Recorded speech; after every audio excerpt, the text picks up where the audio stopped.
Hi all, Plantside Agent here. Today is part 3 of a 3-part series on the Pathfinder M34 Scout Canteen and my companion Brew Kit. And this is going to be a field test and the first test of this kit, so we'll see how it goes. So if you're interested, stay tuned.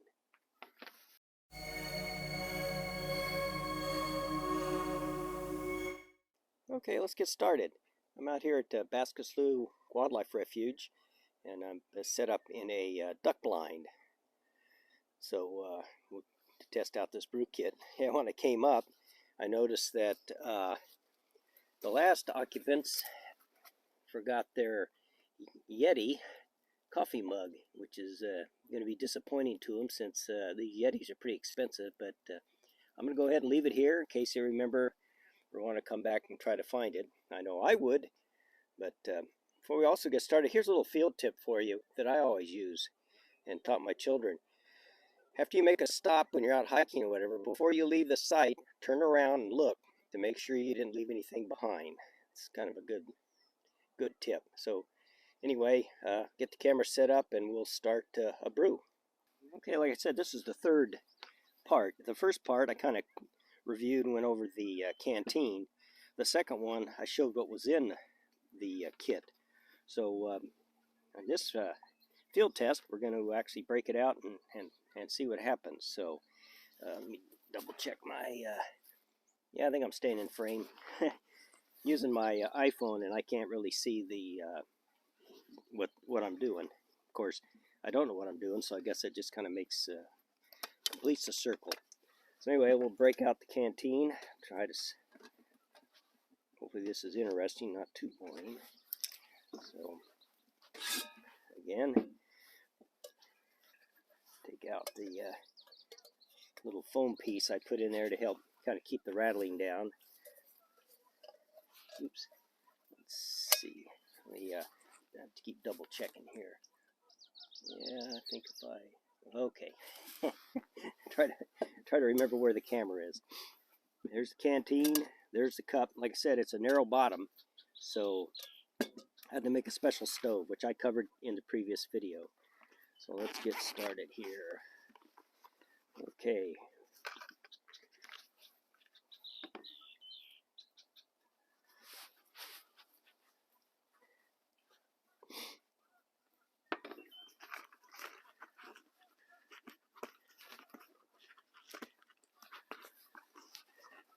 Like I say, I hope this video comes out because I really don't want to make it again.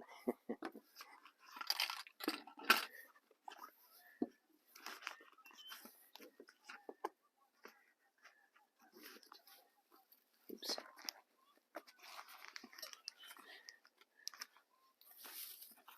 Okay.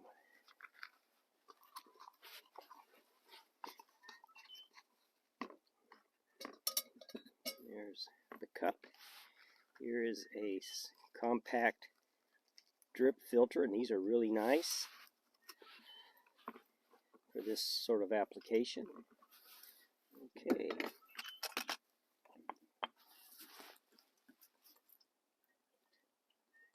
Keep jumping up and double checking that I got the, oh, okay. Let's come back this way just a hair. Yeah, I'll be kind of disjointed here as I keep jumping up to make sure I'm staying in frame. Because I'm out here by myself, which is generally the case. I do like getting out by myself. The older I get, the less social I become. Not really real fond of groups. Like I say, it's like an algebra, you know. The fewer the variables, the easier the equation is to solve. And it don't get any easier than x equals 1. So, let's see. That looks about half of it. That should do it. It's either going to be a little weak or a little strong. Like I say, this is the first time I've tested out this kit, this configuration. I have used these filters on other kits, and they work just fine.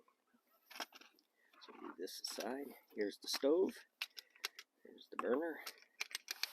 Like I said, I describe all of this in this kit and the stove in the second video. Also, I have many stove and burner videos, and I have videos on making this type of stove and this burner.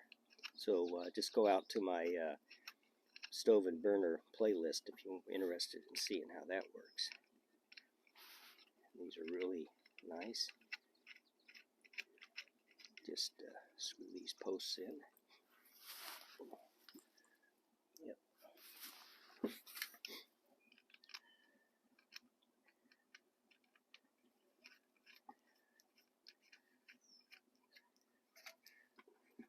Oops.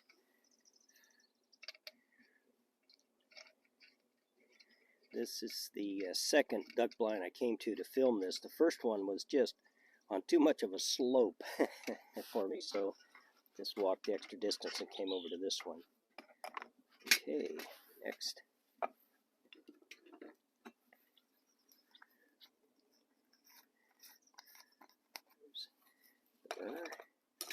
Oops, set him in here, and go ahead and fill the jug. Oops.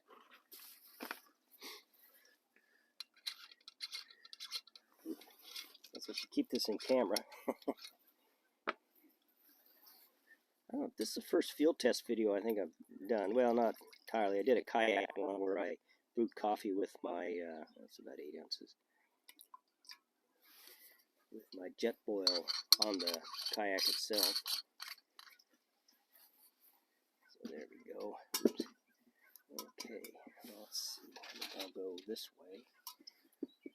Got the wind behind me. I'm sitting this way because the sun's at my back and the wind also. Let's see, I am in frame, more or less.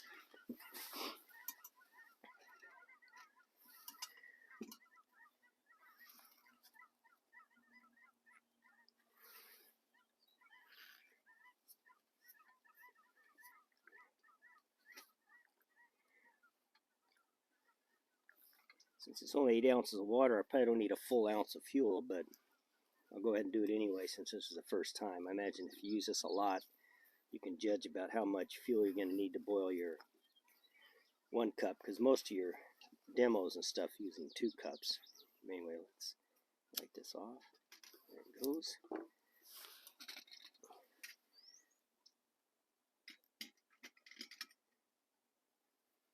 Okay, and there we go. It looks like it's going. So I don't have a timer. I'll just see what it is. I got about a 8:45. So we'll just see how long this takes. I don't have a lid for this. I probably should just get some foil and make a lid. But it's such a tight container that it probably wouldn't make that much difference in the boil. Probably the only thing it's going to save me is leaves and grass falling down from the blind into the cup. But and then you just get some more fiber in your diet. So anyway, while this sits here and boils, I'm going to go ahead and turn this off and get back to you once we get close to the coffee making part. As I sit here, one thing I did forget was to make a windscreen. It's going to make that out of aluminum foil so it'll fold up nice and compact inside the brew kit. So that's one thing I learned on this first field test. Okay, we're back. I'm just about, stove's just about burned out, and I had to stop halfway through and add the rest of the alcohol. So I'm going to go ahead and, it's not even close to being a boil, but it's got bubbles. It's hot. So I'm going to go ahead and pour this anyway, since I've already gone to this much trouble. And let me double check to make sure that we're in frame, so you can watch me mess up this pour. There we go. This should pour nice with this oval-shaped cup.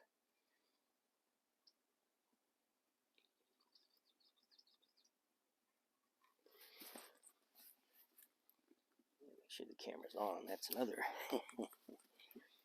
thing. Like I say, this, I haven't done many outdoor videos.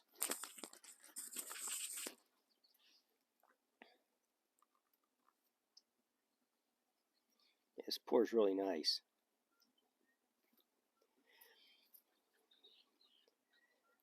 Now, the couple of comments on this setup. The reason this never came to a boil, which it should, because usually this setup on a bigger pot, like that Ollie Camp I use all the time, it boils fine. 2 cups of water with an ounce of fuel. So, but I think what's happening here is, one, with the narrow base of the stove, it's not getting as much surface area to heat, for one. 2, it's kind of far away from the flame. Maybe if it was a little closer, it might help and concentrate more of the heat on the bottom of the pot. So I think this begs a 4th video where I'll do a bunch of different tests.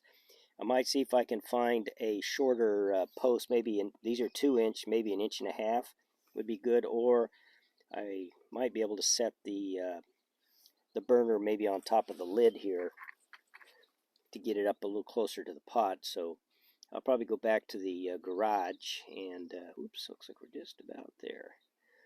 Go back to the garage and do several different burn tests to see if I can dial this in. Oh, another thing too is I didn't have a windscreen, and the wind was kind of knocking the flame away. And with that much distance, it didn't take much to rob the heat from the bottom of the pot. So those are kind of my findings on this test. Like I said, this is my first time trying this rig out, so it was a gamble. But I did wind up using the full 2 ounces of fuel, which I shouldn't needed to. But like I say, if you want to see the results, I'll probably will do a part 4 probably in a couple of days. Get back to the garage. Let me finish brewing up this coffee, and then we'll just give you a quick summation. Okay, stability wise, this was very stable. It was no real problem. It sat on there very nicely, so no issues with stability. Like I said, I think it's just too far from the bottom of the flame. So, and another thing I forgot to add to this was a little plastic bag that I could put this used drip filter in, so it doesn't, make a mess inside my pack. I probably have a bag somewhere in my pack because I'm prepared. But well, half prepared anyway. So I'll have to so I can, like I said, take this out without making a mess. So that's number 2 I need to add to this.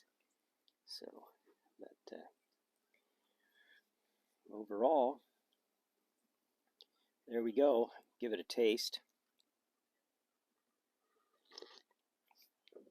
Yeah, it's not real hot, so probably didn't brew to its fullest, but it's strong. Stronger than that Maxwell House my friend gave me the other day.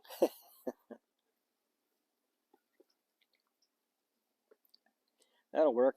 Oh yeah, and I'm going to also break out my granola bar here that I keep in this little pouch and have a snack with my coffee as I sit here and overlook the slough on really a beautiful day. Even the wind, a little bit of a wind, but it's not cold at all.